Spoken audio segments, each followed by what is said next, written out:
Hey, this is Steve. My wife's out, so I thought I'd shoot some video of Gran Turismo 5 to show you what it's like.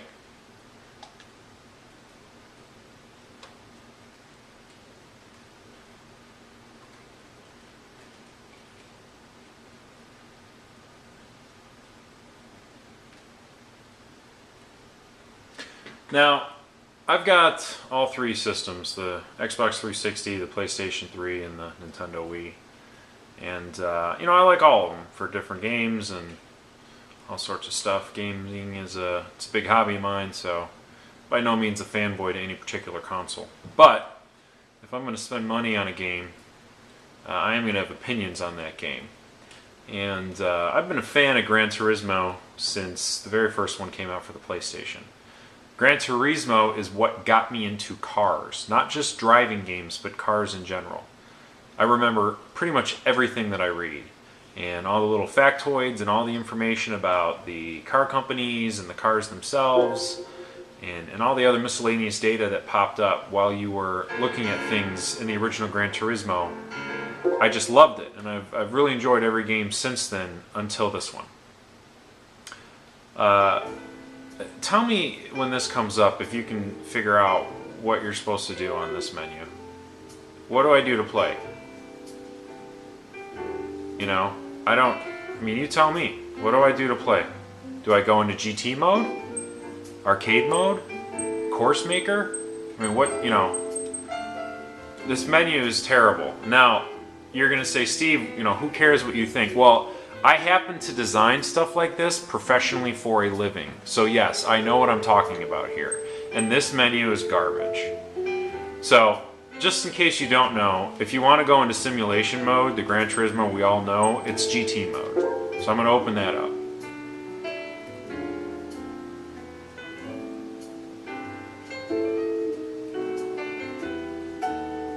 I'm not going to complain about load times. They are what they are. That's not, that's just the medium. So I don't have a problem with that. Again, what do you do on this menu? This menu is horrible. Contrast this to the menus that are in Forza Motorsport. I'm not saying the gameplay, and I'm not comparing the two of those, just the menus. Forza Motorsport hit the menus perfectly. Gran Turismo, on the other hand, what does any of this stuff mean? There's nothing on this screen that is intuitive other than maybe license tests. Okay, I can go in here to test for licenses and probably used cars. I don't know what dealerships mean. Is that used and new cars? I know used cars is just used cars. Why is there an online dealership? How does that differ from these? Just this menu is terrible, and it's horrible. So I got that out of the way first. That's my main gripe. So let's go into A-Spec. That's the gameplay that we're used to doing. This is where I choose races and choose cars and stuff. So I got all that complaining out of the way. Alright, now we've seen this before. You've got different classes for races. Nothing new here. This has been carried over from previous Gran Turismo, so that's kind of cool. So let's open up the beginner series here.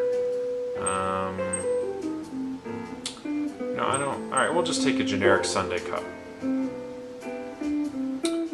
let's take this to Scuba Circuit.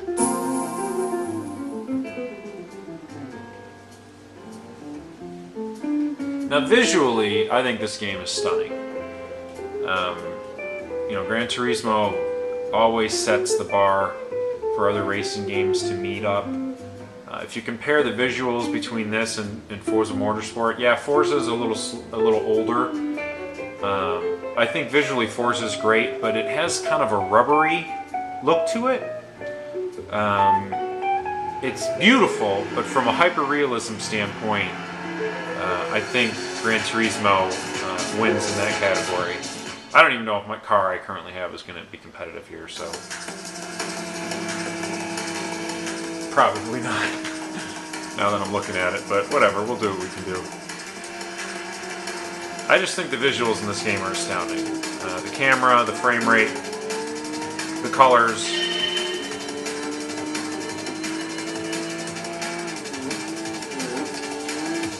So, alright.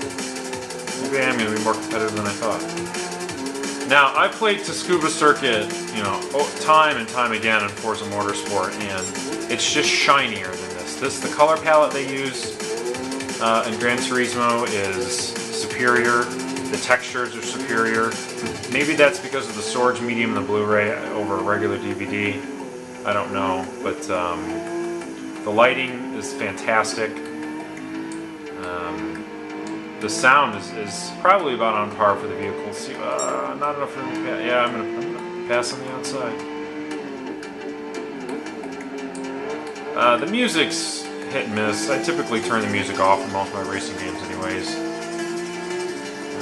Let's see if I can remember how to switch between views here. You can look behind you. Whoa. Which is a nice touch. Gotta try to remember how to switch views. Obviously this is front fender view. You've got windshield view, rear car view, and that's it. Now, this is another gripe I have. Cockpit views in this game are hit and miss. Only certain cars have a cockpit view. I don't know why that is. I think it's kind of silly.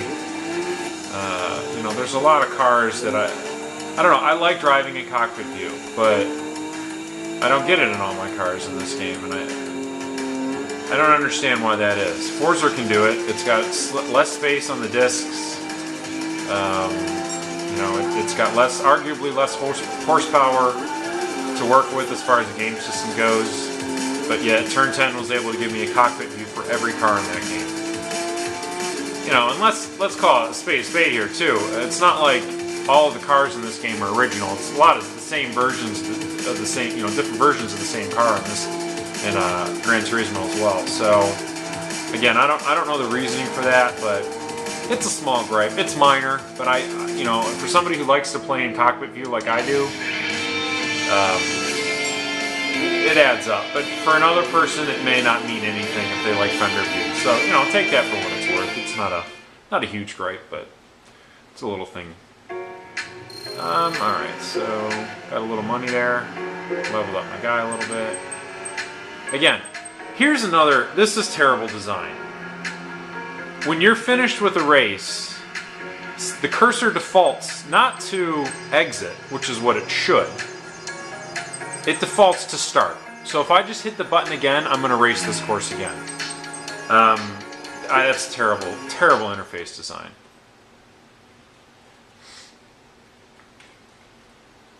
And this is a case where they let I mean, I can tell they let the engineers design all the interfaces in this, because from a usability standpoint, it's just not very good. Let's look at the cars. How do you display cars on here? All right. So again, where would you think you need to go to see all your cars? Because nothing on here says garage.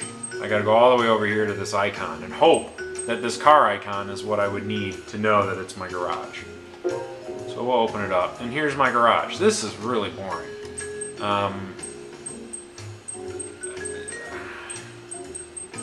Alright, I'm gonna stop complaining about the interface. I've made my point. Alright, so let's, I'd like to select the Porsche, but they don't have Porsches. I don't know why. So I'll have to pick something else here. How about...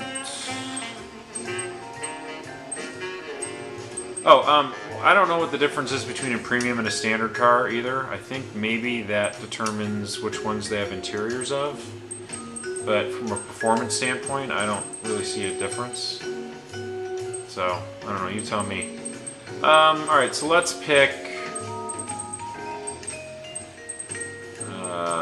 we'll pick...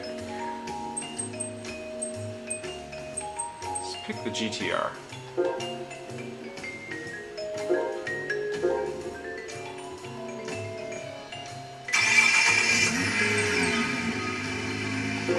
Alright, so we got the GTR. Alright, let's go and race. One of the nice things, though, about this game, I'll tell you, is the seasonal events list. You got the races that are in your game, but they also put in stuff that you can access online for various types of cars. This is a really nice touch. I don't know how it was impacted by the PlayStation Network being down, but you know, I check back on a regular basis, and there's all sorts of different races for different types of cars that are online specific, and there's money associated with it, and that's a nice touch. I wish Forza had something like that, and then Forza 4, I hope they put something in there, because that's really a nice touch. So I'm going to race one more race here, and we're at about 10.5 minutes. Let's go to the Amateur Series. We'll keep it simple with the Clubman Cup. Let's do Cape Ring.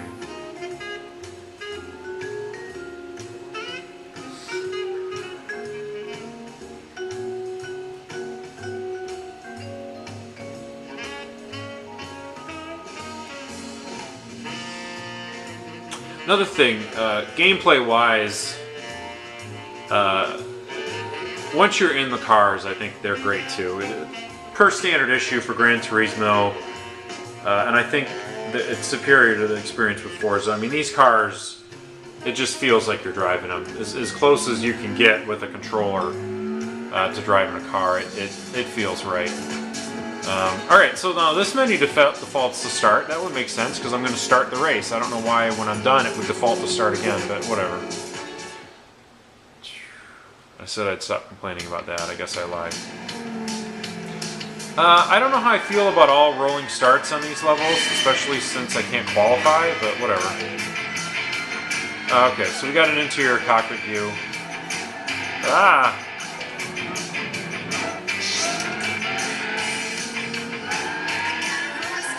Get by these guys here.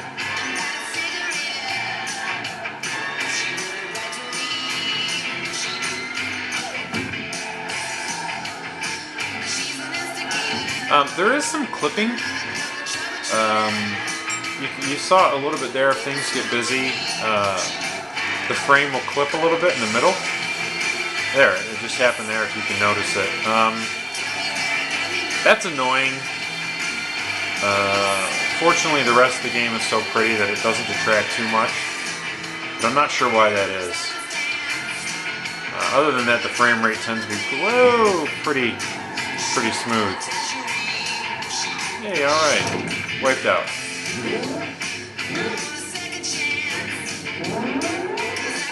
Alright, here we go. Yes, obviously this car is way overpowered for this race, but just for sake of an example, I wanted to pick it. I've only seen a couple of these actually on the road here in Atlanta.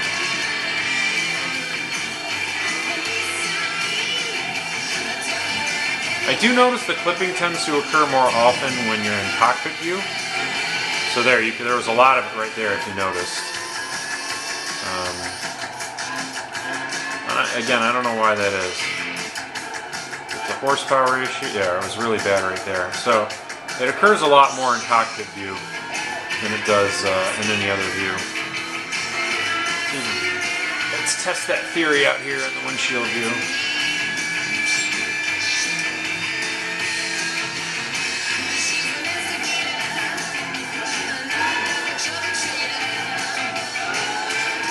Some people probably won't notice it at all because they don't play in cockpit view. But if you're in cockpit view, once you notice it, you never stop noticing it, which is kind of a shame.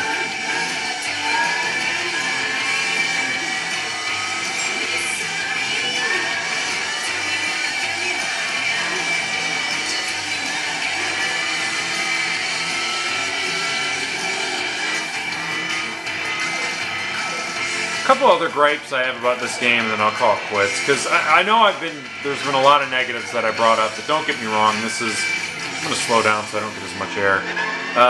There's a lot to like in this game. A lot of the detractions are just annoyances. They're not anything that's big enough to get in the way. But when a game takes as long as Gran Turismo to come out, and they have such fit and polish in other aspects, it just seems like the lack of emphasis on good UI design and good interface design, it just stands out, and it annoys me because it didn't need to be that way. If they had just hired somebody for it, put together a proper team that knew what they were doing in regard to the UI. I don't know, but there's a lot to like about this game. It's well worth the money if you're a racing fan. Especially you got a big screen, you can play it in 1080p. It's really fantastic.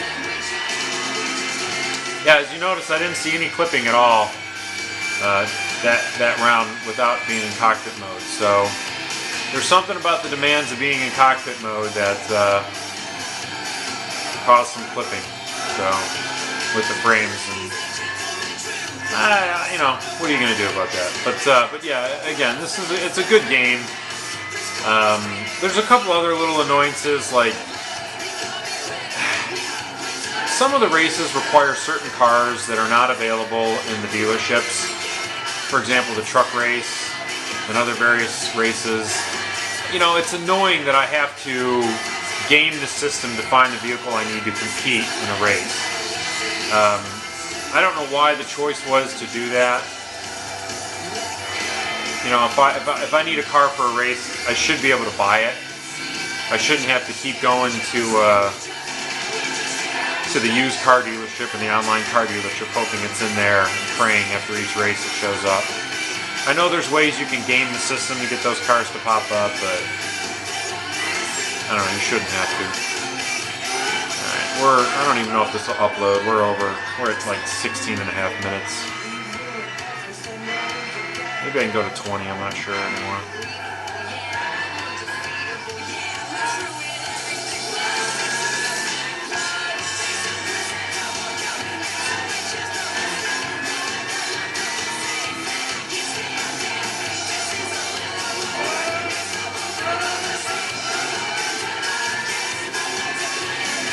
Alright, that's Gran Turismo 5 in a nutshell.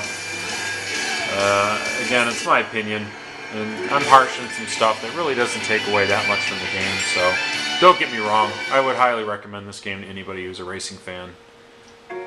Just, you know it's not perfect, and take it from there. So until next time, this is Steve. Keep playing those games.